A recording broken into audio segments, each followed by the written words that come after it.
সংস্কার শেষ করে ডিসেম্বরের মধ্যে জাতীয় নির্বাচনের রোডম্যাপ ঘোষণার দাবি জানিয়েছে বিএনপি।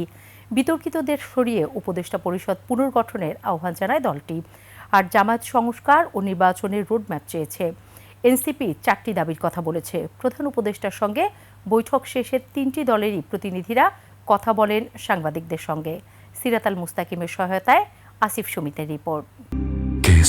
শেকড় থেকে শিখরে।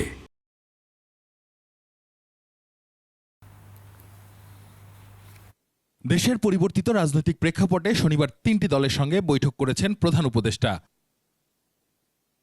শুরুতেই বৈঠক হয়েছে বিএনপির সঙ্গে। এ সময় বিএনপির স্থায়ী কমিটির সদস্য ডক্টর খন্দকার মোশাররফ হোসেনের নেতৃত্বে 4 সদস্যের প্রতিনিধি দল যমুনাতে বৈঠকে বসেন।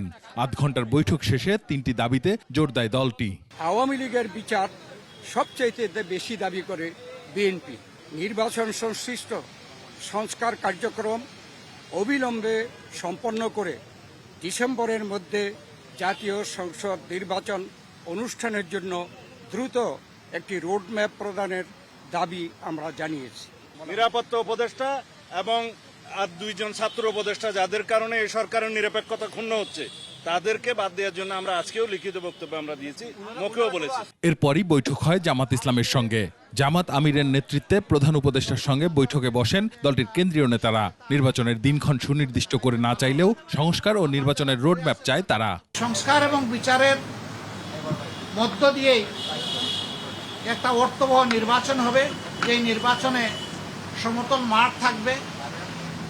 নির্বাচনে যারা অংশগ্রহণ করবেন তাদেরকে কোনো ধরনের ষড়যন্ত্রের মুখোমুখি হতে হবে না। এরপরই প্রধান উপদেষ্টার সঙ্গে বৈঠক হয় জাতীয় নাগরিক পার্টি এনসিপির। বৈঠকে নেতৃত্ব দেন দলটির আহ্বায়ক নাহিদ ইসলাম। বৈঠক শেষে মোটা দাগে 4টি দাবির কথা জানায় দলটি।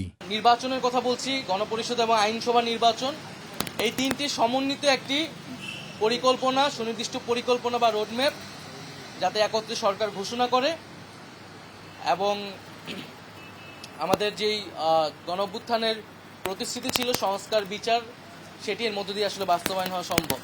উদ্বুদ্ধ রাজনৈতিক পরিস্থিতিতে সোমবার আরও 8টি দলের সঙ্গে বৈঠকের কথা রয়েছে প্রধান উপদেষ্টার। আসিফ সুমিত, 21 টেলিভিশন, ঢাকা।